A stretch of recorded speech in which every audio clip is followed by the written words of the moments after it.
Olá, pessoal, tudo bom com vocês? Comigo tudo.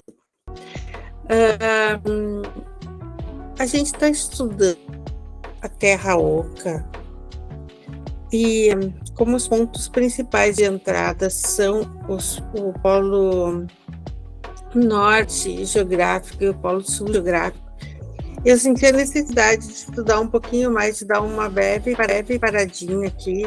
Deixa eu só aumentar a tela.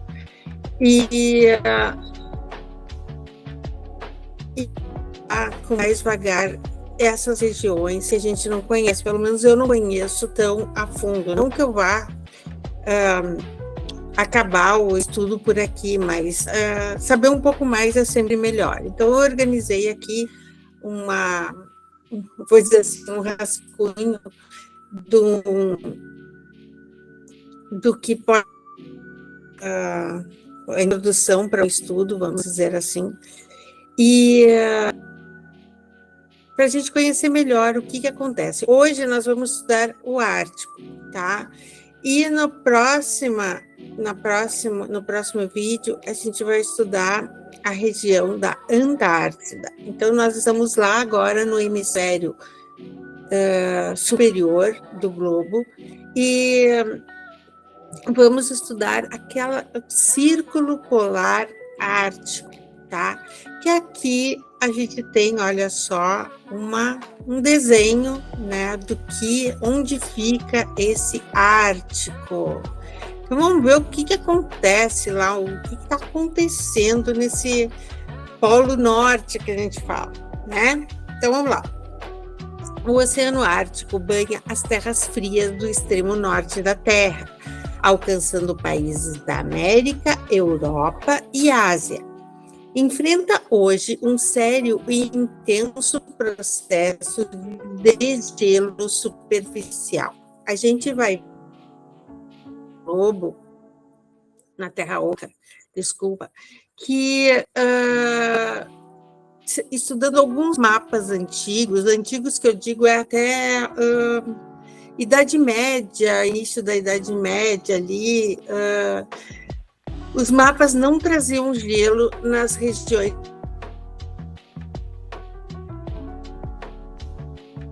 polares, que a gente chama de polo hoje, o que é muito estranho, né? Estamos começando pelo que parece um novo gelo dessa superfície, tá? Então, alguns acusam as mudanças climáticas ou a interferência humana, o que eu não acredito. Acho que é um processo natural que vai se repetindo no decorrer do tempo. Isso, vamos saber o que nos trazem as referências. Nós vamos fazer tudo e falar tudo de acordo com as referências. Podemos ter algumas perguntas, alguns questionamentos, mas tudo trazendo a gente de volta às referências. Olha lá, onde fica o Ártico? Então, olhando de cima o globo,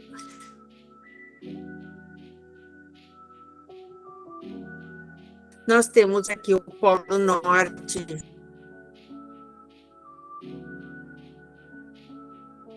geográfico, tá?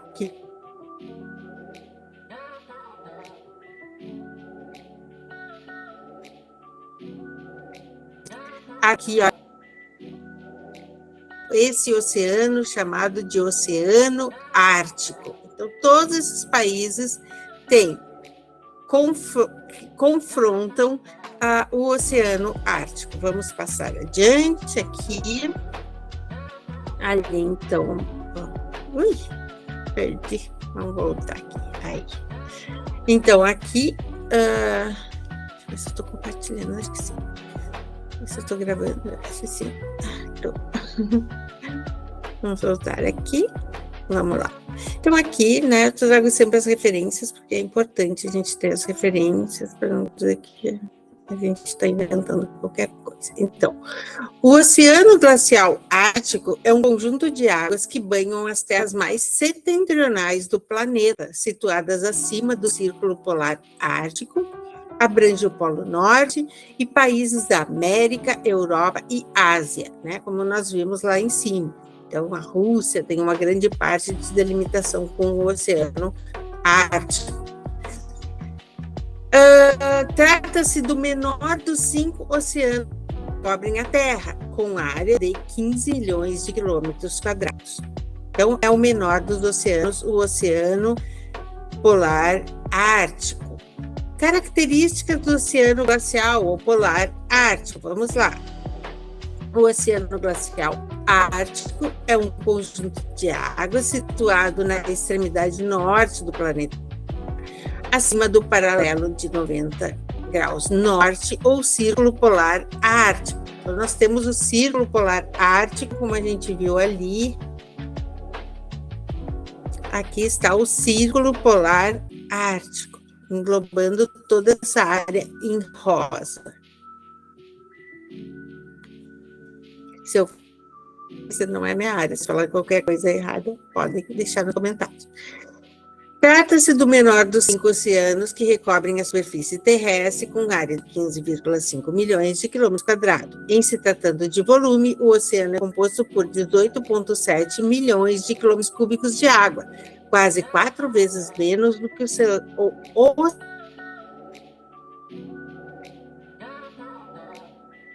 Oceano Antártico.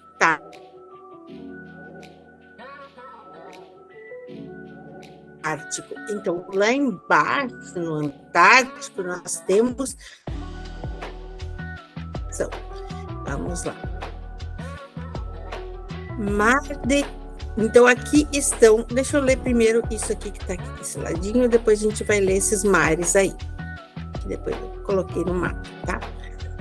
Uma parcela significativa das águas do Ártico permanecem congeladas durante a maior parte do ano, congeladas durante a maior parte do ano, mas também, então, tem uma parte do ano onde não está congelada. Sua temperatura varia atualmente na faixa dos 3,8 graus Celsius a menos 1,8 graus Celsius. Então, como vocês podem ver, a temperatura fica próxima do ponto de fusão da água, bem próximo do ponto de fusão, e até, se fizer uma média, vai ficar acima do ponto de fusão da água. Ou seja, na maior parte, creio eu, ele está descongelado. A média é de 1.205 metros, o que configura esse oceano como o mais raso dentre os 5 oceanos terrestres. O ponto mais profundo, denominado Mole Deep, está localizado próximo da Groenlândia e fica a aproximadamente 5.500 metros abaixo da superfície. O Oceano Ártico é dividido em 5 mares principais, são esses que estão aqui do lado, tá? Estão mal configurados. O Mar de Chuuk, Mar Siberiano Oriental, Mar de Laptev, Mar de Kara, Mar de Barents. Então, esses mares aí, eles ficam próximos aqui dentro. Opa, mas saiu. Ai, eu fiz aqui, ele ficava aqui, ó, tá? Na hora de passar para o PDF, ele desconfigurou, mas tudo bem. Destacam-se, além deles, os mares de Beaufort, Lincoln, da Groenlândia, Wendel e Branco. Deixa eu ver se aparece aqui um desenho. Não, o melhor desenho era aquele ali. Mas, enfim. Aqui aparece, ó, o Laptev, Siberiano, Chuuk, Beaufort. Só falta um deles aqui, tá? Ele está situado deste ladinho, contornando a Rússia aqui, tá? Esses mares. Ele ficou bem desconfigurado. Este oceano abarca ainda a Baía de Baffin, a Baía e o Estreito de Hudson e a passagem do Noroeste. Essa última consiste em uma rota marítima formada por estreitos que conectam as áreas banhadas pelos oceanos Atlântico e Pacífico. Possuem, além do mais, outra importante conexão com o Pacífico por meio do Estreito de Bering. Vocês já devem ter ouvido falar nesse estreito. É uma passagem de 85 quilômetros que separa a Sibéria, lá na Rússia, do Alasca, nos Estados Unidos, faz parte dos Estados Unidos. Então, só 85 quilômetros e não se fez ainda uma ponte, estão pensando em fazer túnel, depois a gente vai ver, tá? Nessa passagem aí, que seria a interligação entre os dois continentes. Então, aqui, ó, tá mostrando aqui tá, eu tirei do Brasil Escola, tá? Peguei uma coisa bem básica, porque eu também não sei direito. Então, o Estreito de Bering, ele tá unindo, ele é a menor distância entre o Alasca e a Rússia, tá? Então, aqui o Estreito de Bering, lá em cima o Ártico, aqui o Mar de Bering, aqui já é o Oceano Pacífico. Vamos lá. O que diz aqui? Eu tenho uma notícia, vou intercalando com uma notícia. Viajar de carro da Rússia aos Estados Unidos seria possível se esse projeto maluco tivesse saído do papel? Bom, então aqui, né, temos Estados Unidos e Rússia. Vamos ver aqui, projeto maluco, que não é tão maluco, ele já tem uma origem muito remota. Olha só, quem é esse? É o Tsar Nikolai.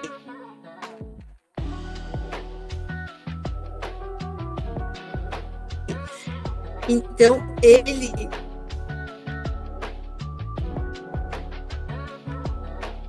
lá no início do século XX já tinha autorizado, né, para se iniciar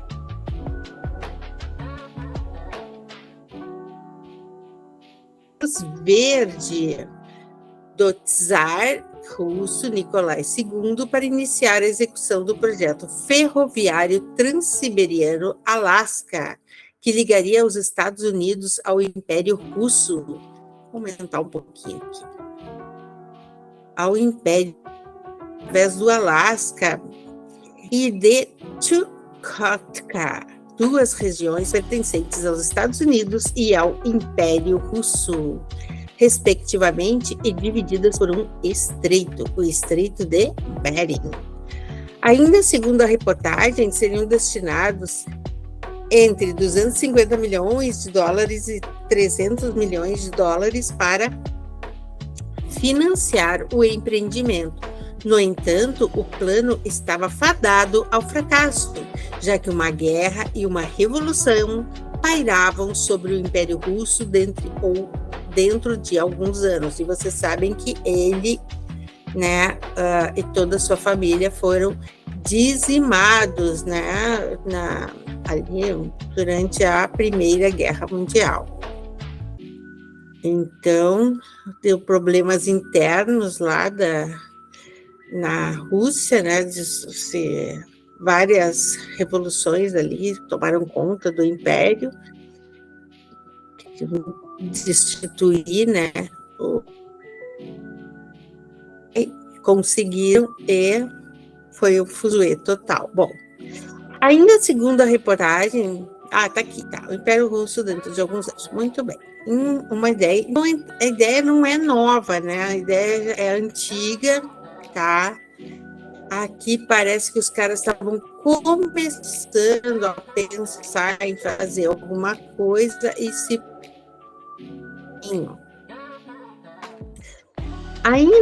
Antes ainda, em 1890, o primeiro governador do Colorado, William Gilpin, apresentou uma proposta de construir a chamada ferrovia cosmopolita, um grande sistema ferroviário interligado que circundaria todos os continentes do mundo, com seu centro em Denver.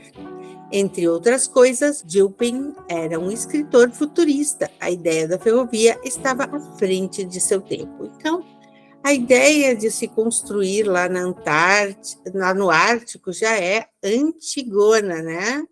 mas até agora nada foi feito. A ideia foi proposta em várias ocasiões desde o final do século XIX, mas sempre teve de enfrentar barreiras diversas. Durante séculos, muitas pessoas, empresas e até mesmo os governos da Rússia e dos Estados Unidos pressionaram para que fosse construída uma ponte ou um túnel sobre o Estreito, no Estreito de Bering, conectando a América do Norte e a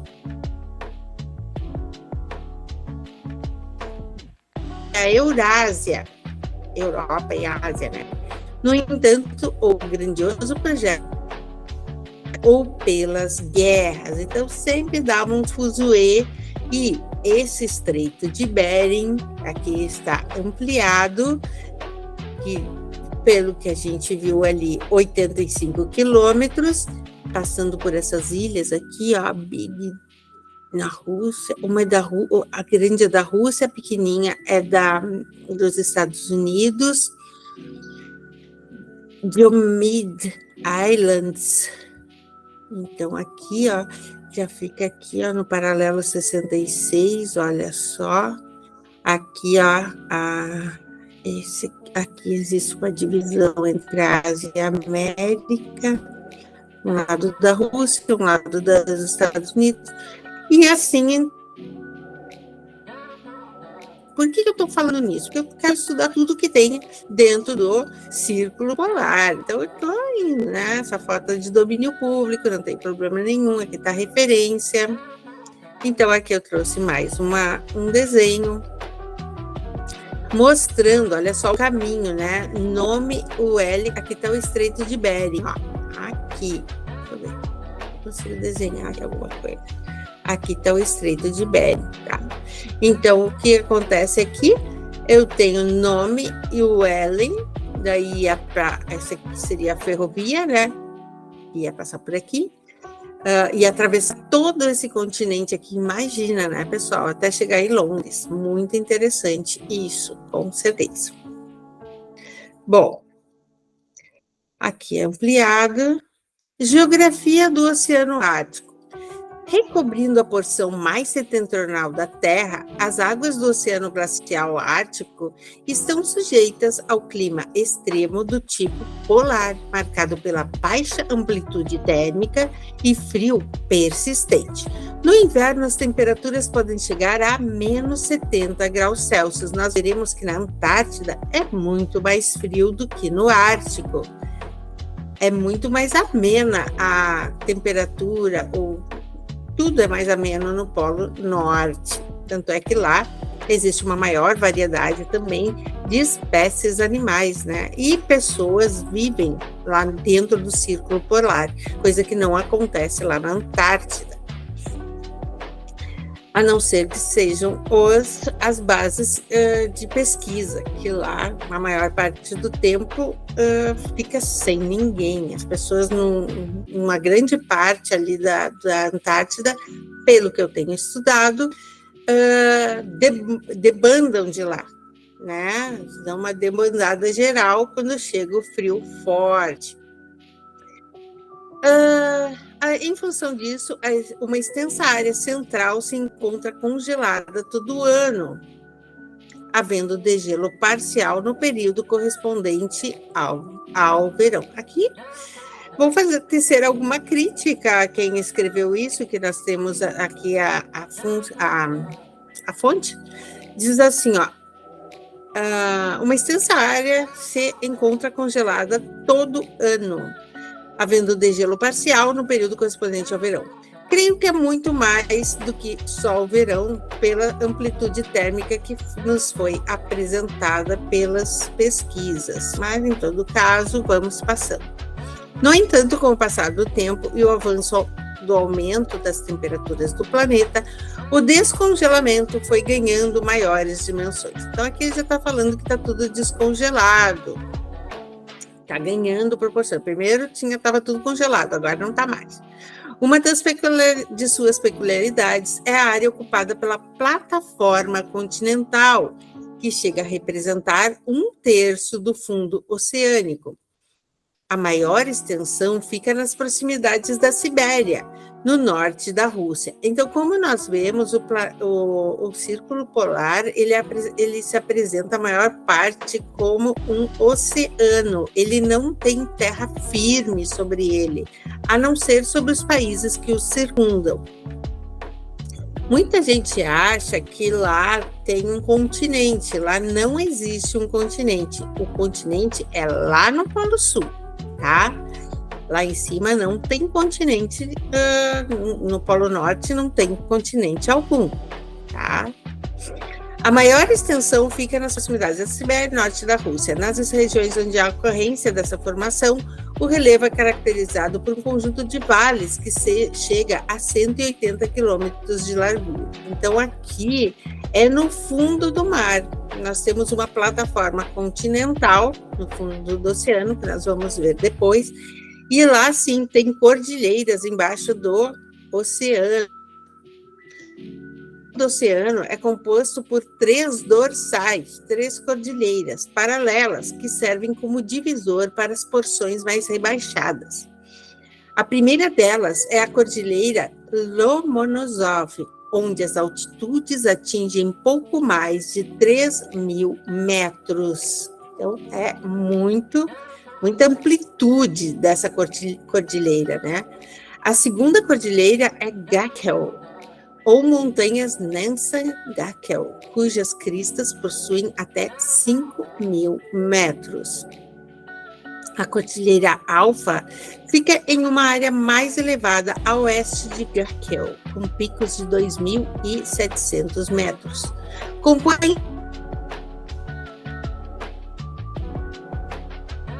esse conjunto também a dorsal de Mendeleev, via do Mar Siberiano Oriental, na direção noroeste-sudoeste até a bacia Amerasiana, na porção central do Ártico. Fica mais fácil a gente ver isso por um mapa. Vamos ver se eu trouxe o mapa aqui. Vamos ver se ele saiu. Então, aqui nós temos uma representação em forma de desenho, né, da Groenlândia, aqui, Greenland. Depois está na Greenland, né, Terra Verde. Quando o pessoal chegou aqui para povoar, era Terra Verde. Nós passamos por um momento de glaciação e agora estamos numa época de degelo. Então, aqui, ó, as cordilheiras, né? Lomonosov, aqui a Bahia, né? A Nansen Basin. Depois nós temos outra cordilheira aqui, que é Gackel Ridge. Todas estão paralelas, olha só como é que é lá. Aqui, ó, no azul mais escuro seria de maior profundidade, azul mais claro, menor profundidade. E aqui está a representação, então, do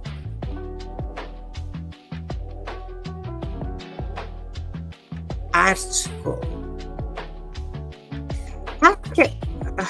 Gackel Ridge, localizado entre a Groenlândia e nós temos aqui não vulcânico. Os pesquisadores encontraram pela primeira vez evidências de atividade vulcânica em 1999 e fontes hidrotermais em 2001. Então, lá tem fontes de água quente por baixo do oceano.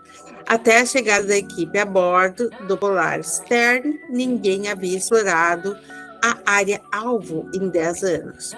Tem uma particularidade que eu já vou falar para vocês. É exatamente esse ambiente, um oceano de água líquida coberto por uma camada de gelo, que torna o mar profundo do Ártico interessante para quem? Para a NASA.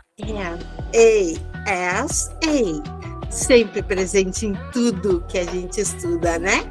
Tinha que estar aqui presente também. Nos últimos anos, o telescópio espacial Hubble da NASA registrou possíveis plumas de vapor d'água em erupção na superfície de Europa. E a Europa é uma das luas de Júpiter. Essa descoberta colocou a Europa em uma pequena lista de corpos do sistema solar que poderiam sustentar a vida durante seus 13 anos orbitando Saturno. Então a NASA vem e começa a estudar o gelo do oceano e começa a juntar pecinhas para fazer conexões com Júpiter, as luas, procurando água, procurando... tudo que a NASA procura é bom, né? Vai ser um grande experimento. Com certeza vai descobrir grandes coisas que trarão bem para a nossa humanidade.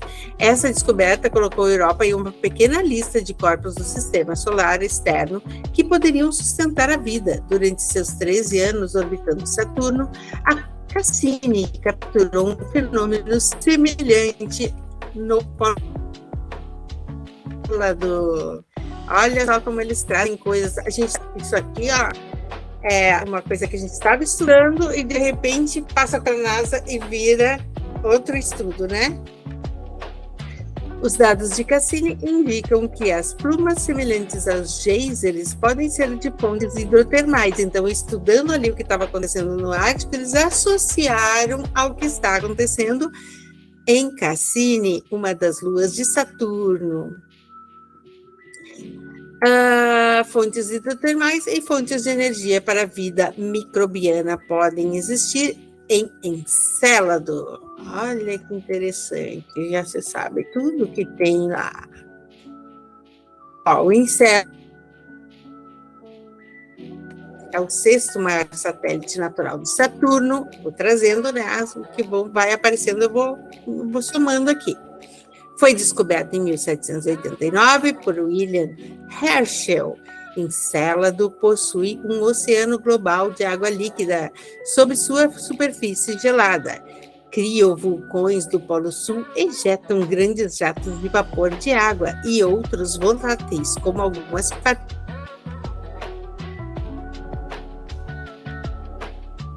partículas sólidas, para o espaço.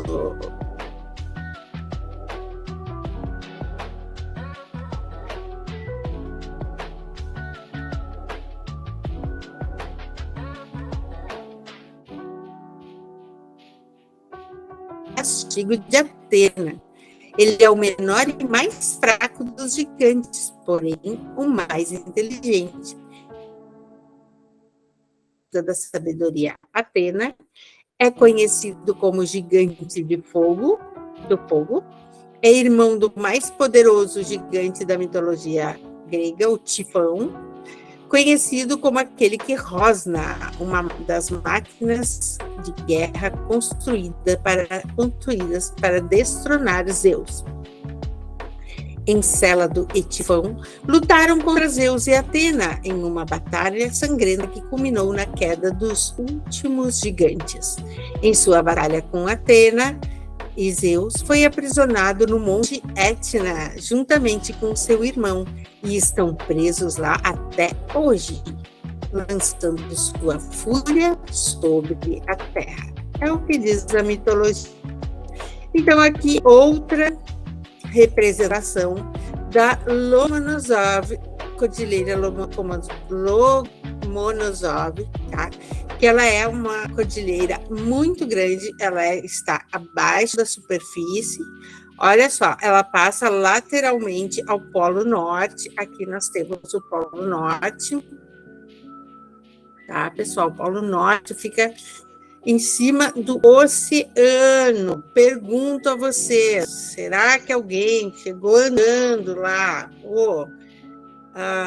Tenente Peary, será que ele está andando nesse lugar aqui? No meio do oceano?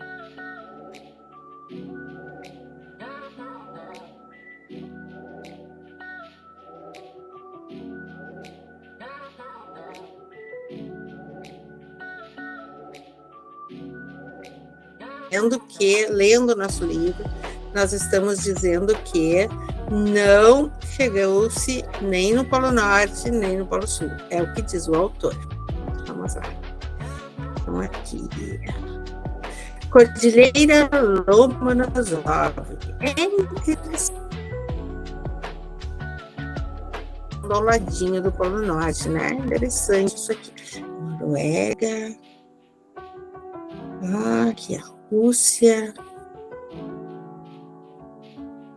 Canadá, Dinamarca, Groenlândia da Dinamarca, né? É um paísinho bem pequenininho que tomou conta aí da Greenland. Grande dorsal oceânica, então a cordilheira é essa que fica abaixo, lá abaixo da superfície, ela fica no Oceano Ártico, estende-se por cerca de 1.800 quilômetros das ilhas da Nova Sibéria até a ilha Ellesmere. A largura, aqui eu estou vendo que foi da Wikipedia, né? De como eles colocam, né? A fonte a gente já sabe. A largura do dorsal Lomonosov varia entre 60 e 200 quilômetros, olhem só, de largura. Eleva-se de 3.300 a 3.700 acima do fundo oceânico.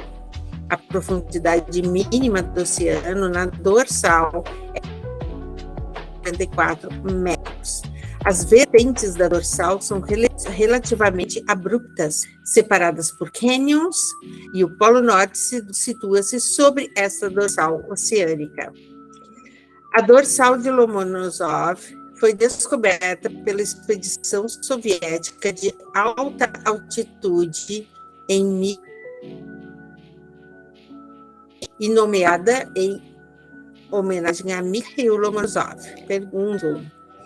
Polo Norte foi descoberto em 1909, ou 11, 9 eu acho, depois eu confirmo, mas está longe de 1948, né? Uma pergunta, né? Um questionamento, será que foram mesmo? Então aqui, o que eu trouxe para vocês? Está na Wikipedia, Expedição Lorex. Eu achei muito interessante isso aqui, ó.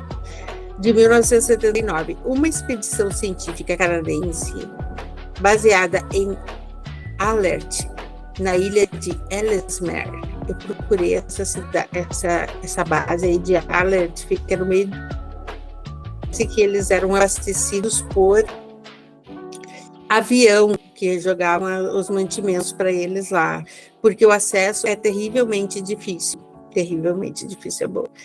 Estabeleceu um acampamento de gelo, então essa expedição estabeleceu, prestem atenção, um acampamento de gelo em 22 de março de 79, o acampamento com 2 outros acampamentos menores, Snow Snake e Iceman, durou alguns meses com todos os remanescentes desaparecidos em 10 de junho de 1979. Procurei. Expedição Lorex, nada achei. Se alguém encontrar, a notícia é essa. Todos os remanescentes desaparecidos em 10 de junho de 1979. Como assim? O que aconteceu? Pergunta que ficou no ar também para mim. Na verdade, eu encontrei alguma coisa, mas ainda não posso revelar, porque só achei mesmo, não. Vamos seguindo em diante. Vamos ver se bate o que eu estudei com o que vocês vão encontrar. Países fronteiriços com o Ártico, nunca é demais a gente saber, né? Vamos ver aqui, Oceano Ártico, né? Então, aqui existe nessa parte pontilhada são as 200 milhas, aquela que pertence ao país, né? 200 milhas é o que pertence mesmo. Mas e essa região aqui que está fora, que seria terra de ninguém, vamos dizer assim? Então, pelos estudos, aqui nós temos a fonte, né? Nós temos em amarelo aqui território reivindicado pela Rússia. Isso aqui é cada um querendo, mas fica no meio do nada, né? No meio do mar ali, do Oceano Ártico. Como é que tu vai delimitar? Isso é meu, isso é teu, isso é de... Então, nós temos disputa de Rússia reivindicado pela Rússia e Noruega. Nós temos aqui, então, todos os países fronteiriços, eles querem tirar uma parte desse oceano, até porque devem ter reservas de petróleo, principalmente, que a gente sabe, né? Então, cada um querendo tirar a sua fatia. Quando o assado é pouco, eu quero mais o churrasco para mim. Então, vamos indo aqui, coloquei a fonte. Então, aqui, né, olha só, o Oceano Ártico, Greenland, Polo Norte, esse em branco aqui, pessoal, é o oceano, tá? Não significa que seja gelo. Outra coisa, a maior parte do tempo pode ser que fique congelado, não é uma grande espessura do oceano que vai ficar congelado, né? Então aqui, ó, nesse oceano não tem geleiras. Onde é que pode ter geleira? Olha, pode ter geleira aqui, nessa parte aqui. Olha só o norte magnético, o polo norte magnético, ele está aqui, bem deslocado do norte geográfico, que está aqui, ó. Então, tem uma distância aqui, né? Uma angulação que a gente estuda no colégio. As geleiras podem estar aqui ou aqui na Greenland, nessa parte aqui, né? Da Greenland. Não acredito, não estudei, quer dizer, procurei, mas não encontrei geleiras grandes que possam formar icebergs enormes aqui, tá? Não encontrei, mas tem icebergs aqui. Da onde que vem esses icebergs? Segundo a Terra Oca, vem do centro da Terra, mas vamos seguir. É porque o estudo está pela metade. Nós estamos na página 59. Bom, então, seguindo, mais um mapinha aqui, tá? Eu acho que esse aqui é parecido. Ah, aqui estão os mares, é aquele mapa lá que eu cortei do início, olha aqui. Então, aqui estão os mares, aqui aparece melhor, ó. Mar Siberiano, o Mar Laptev, que fica aqui. O Mar Kara e o Barents, tá? 1, 2, 3, 4. 1, 2, 3, 4. E tá faltando mais um, o Laptev. Ah, não, tá aí o Laptev. Mas tem mais um aqui que eu não sei onde é que está. Não está localizado nesse mapa. Naquele outro estava. Enfim, aqui supostamente é o Polo Norte, tá? Aqui está o Lomonosov, né? Ah, não, o Lomonosov está bem aqui, né? Nessa parte aqui está o Lomonosov está aqui. E aqui, paralelamente, aqui a gente tem o Garkel, Cordilheira Garkel. E aqui no fundo do oceano é a parte mais profunda, entre as duas cordilheiras, nós temos a base aqui, que é bem lá no fundão. Vamos passar adiante aqui. Passando aqui adiante.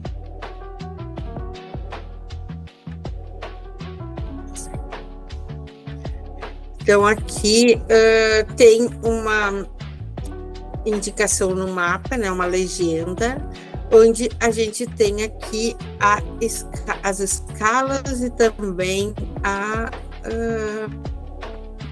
a profundidade do mar, tá? Então, aqui não dá para ver.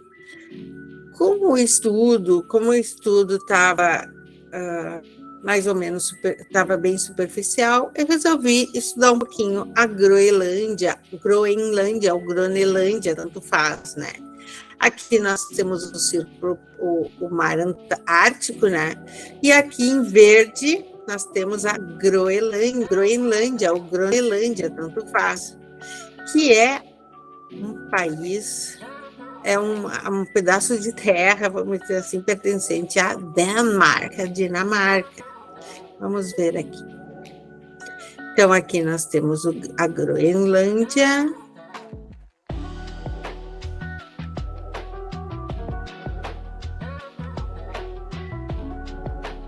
Olha só, a delitação aqui seria mais para os... A delitação é a Noruega, a Dinamarca, está aqui, ó. Ela aqui tomou posse dessa terra aí toda da Groenlândia, né? Vamos seguir aqui. Ai. Vendo aqui. Groenlândia é a maior ilha do mundo e tem 44 mil quilômetros de linha de costa. A população é escassa, confinada a pequenos povoados na costa. A ilha tem a segunda maior reserva de gelo do mundo, apenas ultrapassada pela Antártida. Daqui que devem sair os icebergs. Suas costas são banhadas a norte pelo Oceano Glacial Ártico, a leste pelo Mar da Groenlândia ou Groenlândia, ao sul pelo Oceano Atlântico e a oeste pelo Mar do Labrador e pela Baía de Baffin. A terra mais próxima é a ilha de Ellesmere, que estava a expedição Lorex, a mais setentrional das ilhas do arquipélago ártico canadiano. Lá que estavam esses caras pesquisando na expedição Lorex 79. Eles estavam lá num lugar super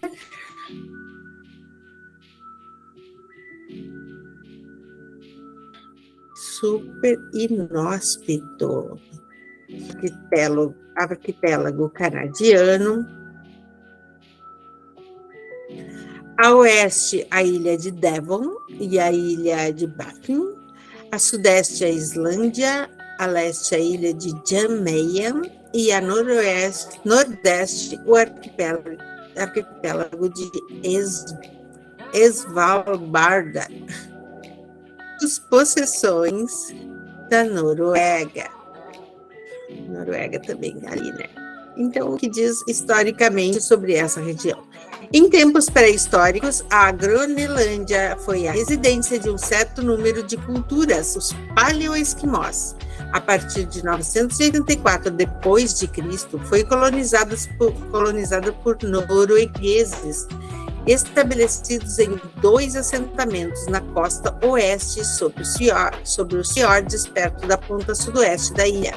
Eles prosperaram durante alguns séculos, mas após quase 500 anos de habitação, desapareceram por volta do século XV. Então, como vocês podem ver, essa glaciação ela é recente. Século XV, tá? Em Groenlândia foi a residência de um certo número de culturas. Eu repeti.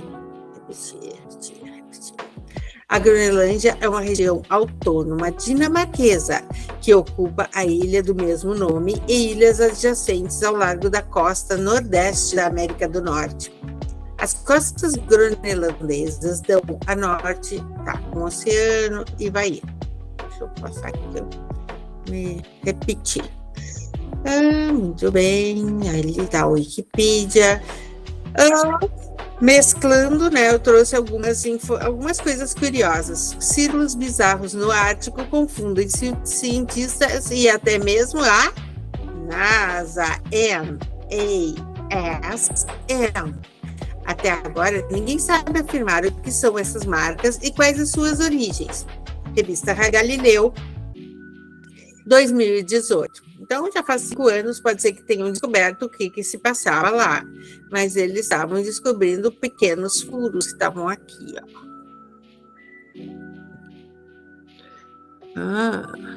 isso aqui que eles estavam pesquisando. A imagem aérea mostra buracos e círculos, camadas de gelo do Ártico.